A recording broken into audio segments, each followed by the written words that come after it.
शांति सभा में उपस्थित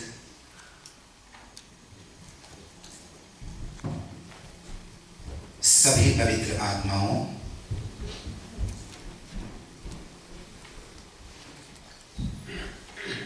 ये जन्म, जीवन और मृत्यु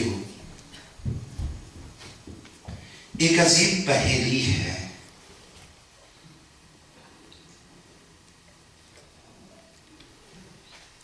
ना इसकी आदि, इसकी शुरुआत समझ में आती है, न इसका अंत। बहुत बड़ा सवाल है आज, क्या कोई आत्मा है इस संसार में?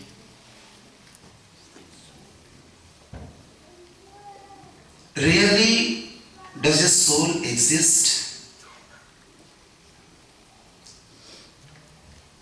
या ये हमारी एक भ्रांति है, गलतफहमी है, अंधविश्वास है? क्या सच में कोई आत्मा है? दो तरह की थिंकिंग इस समय इस दुनिया में काम कर रही है। कोई कहता है कोई आत्मा नहीं है, यह शरीर, this physical body is everything, there is no soul. My life is just because of some chemical and physical reactions. There is no soul. Some enzymes, some hormones, some cells, and some metabolism. That's it. There is no soul. ये शरीर ही सब कुछ है, ये शरीर ही आत्मा है, क्योंकि और कुछ दिखाई नहीं देता।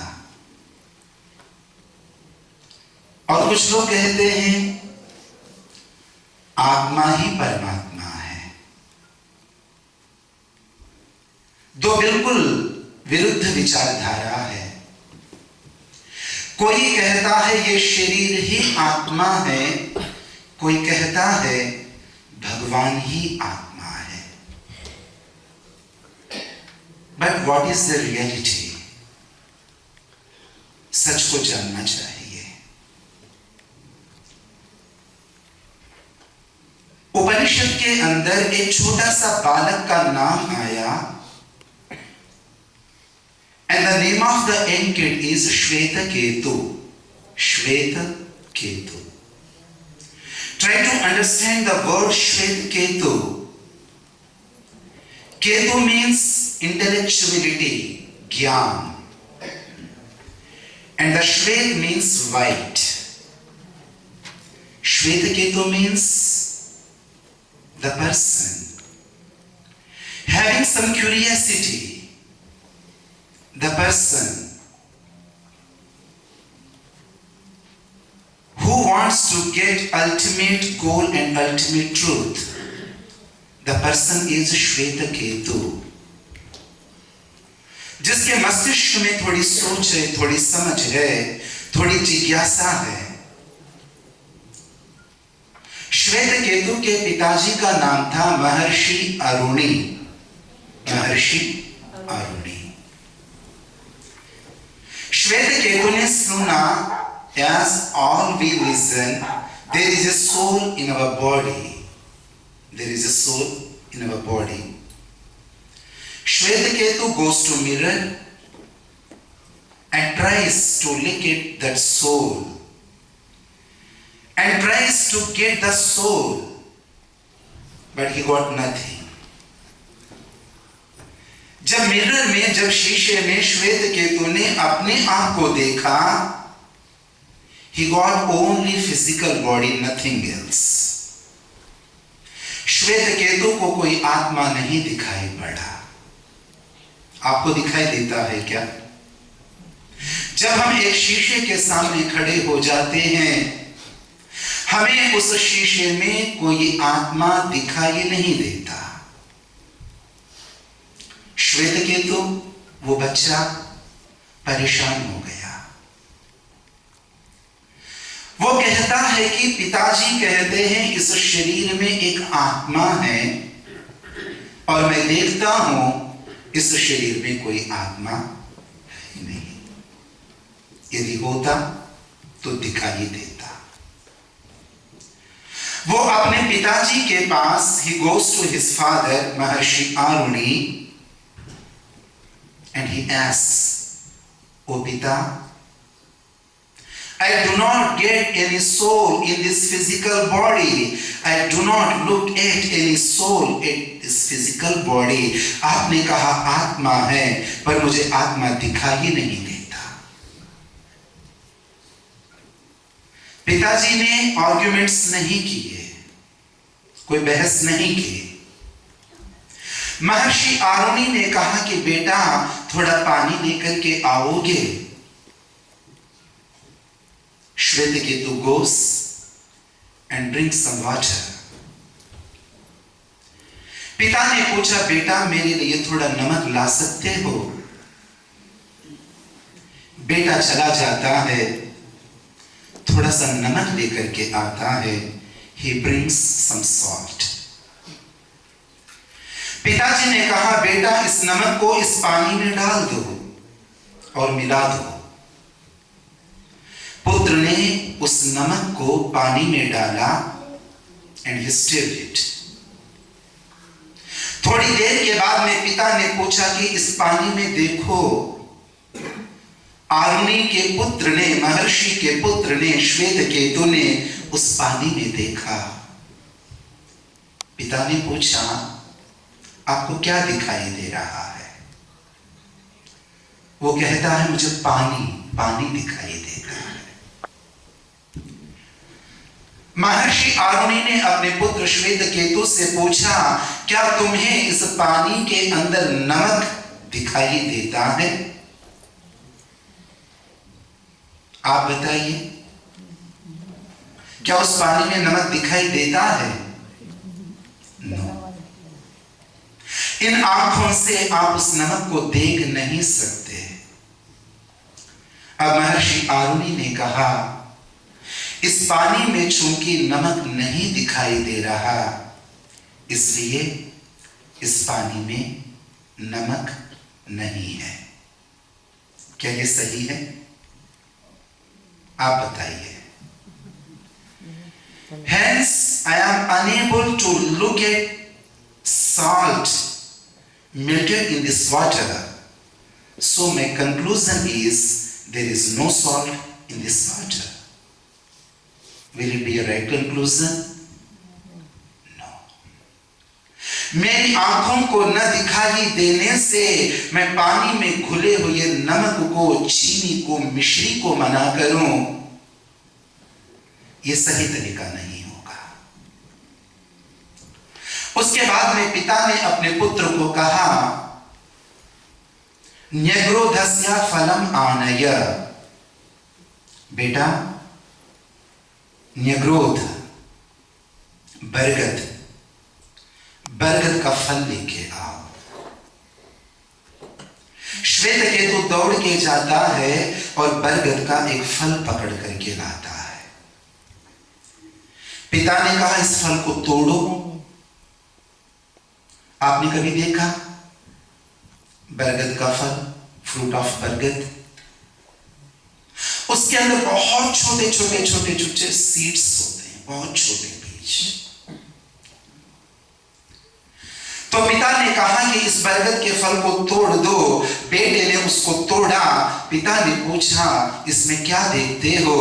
तो बेटे ने कहा, इसमें मैं छोटे छोटे बीज को देखता हूं। बीज, सीड्स। महर्षि आरुणि ने कहा, इसमें से एक नन्हे से बीज को तोड़ डालो। बेटे ने उसको मसल दिया, इतना सा, मेरे नाखून के ऊपर सैकड़ों बीज आ जाएंगे, इतना छोटा सा बीज। पिता ने पूछा, इस सीड में आपको क्या दिखाई देता है? उसने कहा, कुछ नहीं। बरगद के या राई, सरसों ले लीजिए, उसको तोड़िए क्या है जो उसमें? ये तो कुछ भी नहीं है। पिता ने कहा, नहीं पुत्र, इस छोटे से बरगद के सीड के अंदर पूरा वृक्ष बसा हुआ है, पूरा पेड़, पूरा पेड़। इससे पहले भी मैंने आपसे कहा था कभी, you can count the number of seeds in an apple. You can count the number of seeds in an apple, but you cannot count the number of apples in a seed. एक Apple में कितने बीज हैं, you can count them,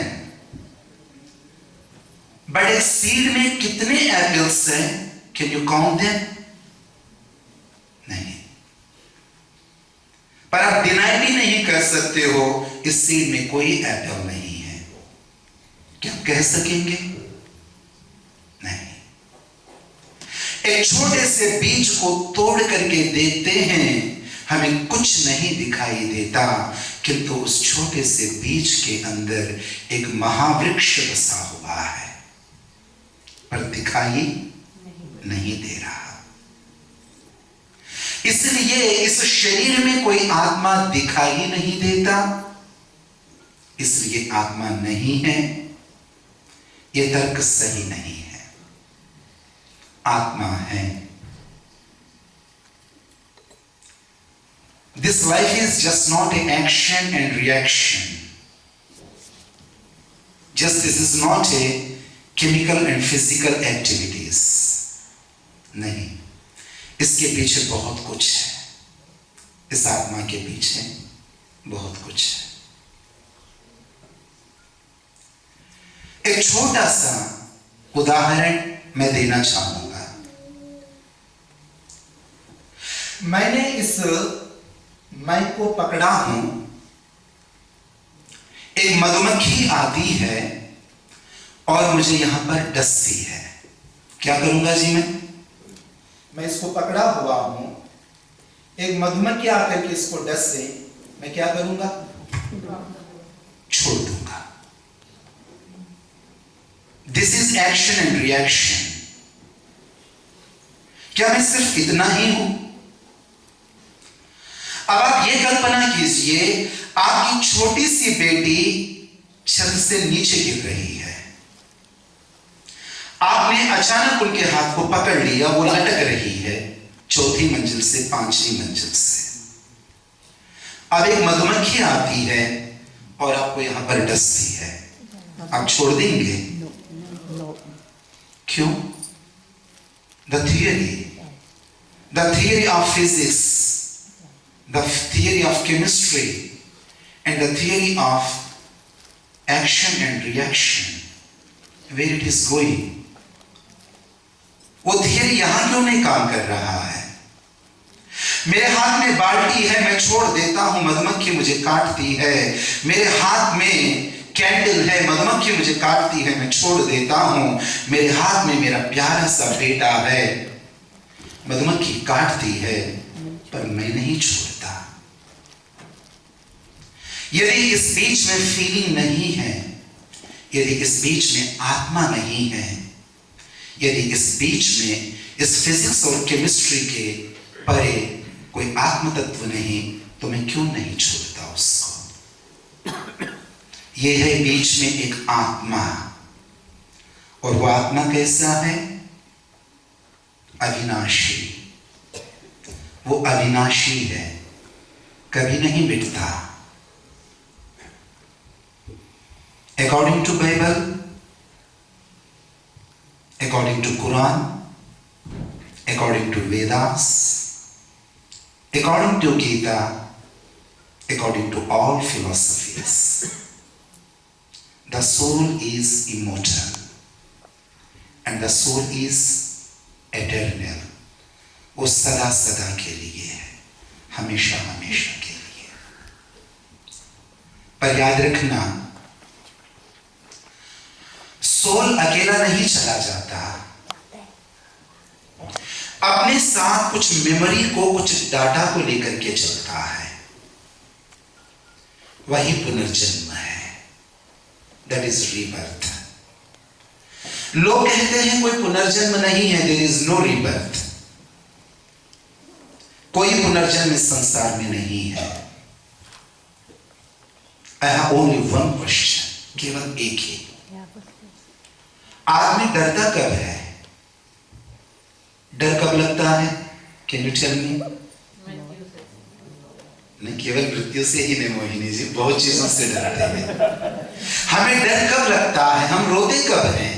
जब दर्द होता है। Exactly, जब दर्द होता है हम रोते हैं।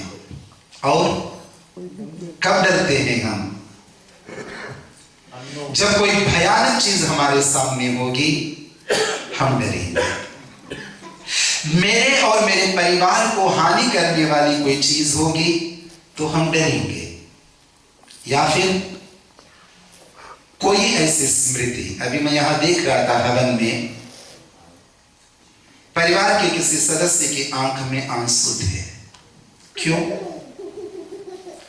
अपने प्यारे पिताजी बिछड़ गए इसलिए आंखों में आंसू। अब क्यों आ गए आंसू? इस समय क्यों आ गए? वो तो निकल गए, जा चुके, तब रोए, बात खत्म। अब क्यों?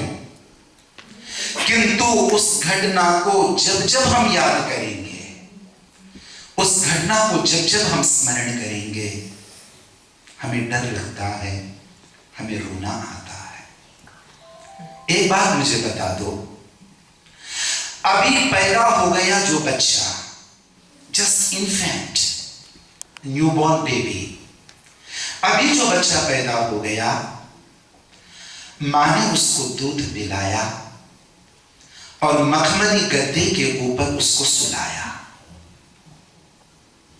वहां कोई सांप है? नहीं। वहां कोई शेर है खा जाएगा? नहीं। वहां कोई लाठी लेकर के खड़ा हो गया पीटने के लिए? नहीं। उसको बहुत गर्मी लग रही क्या? एसी चल रहा है? बिल्कुल गर्मी नहीं लग रही है, आराम से सो रहा है।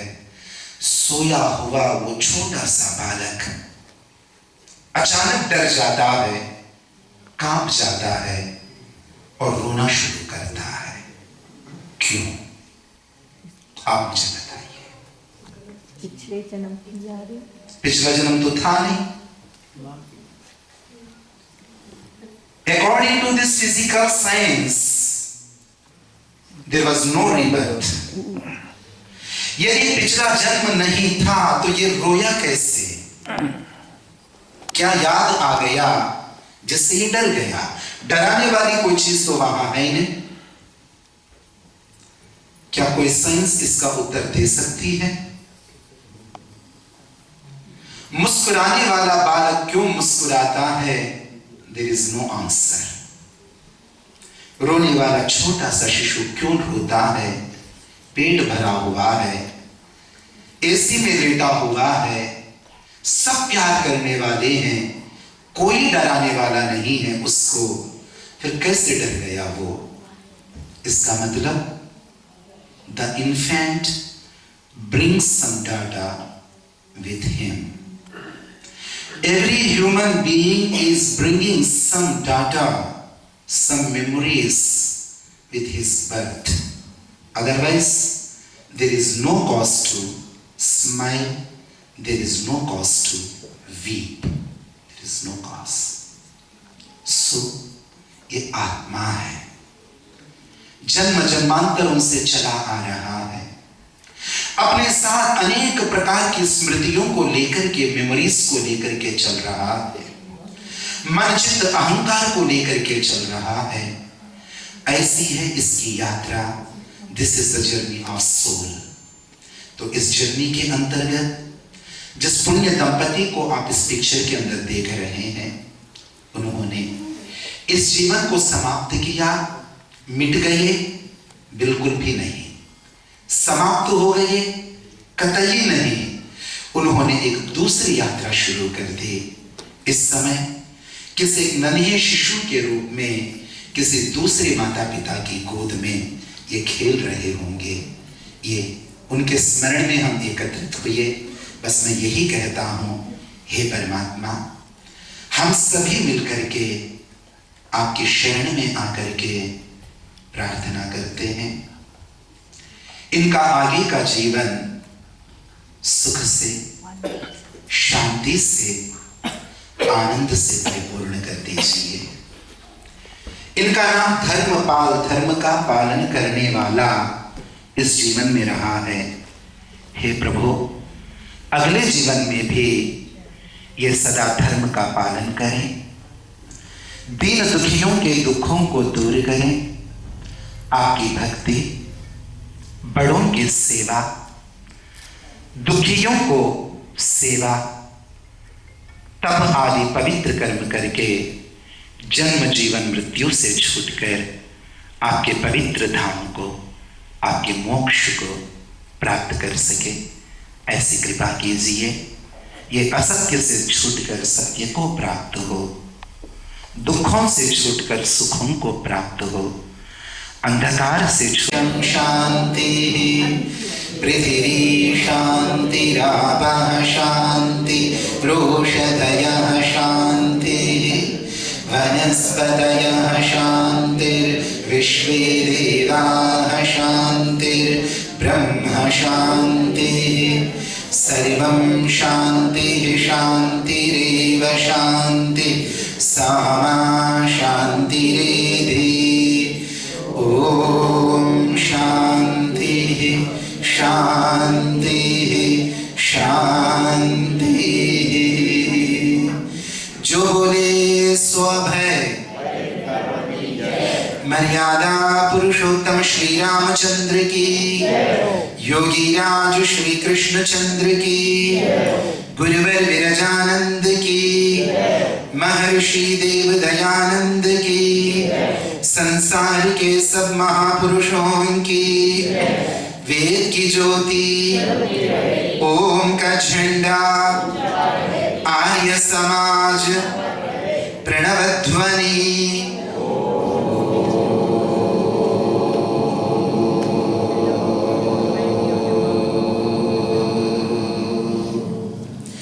Before we go to Bhojanalaya, we have to recite these divine words for Bhojan, the mantra of food.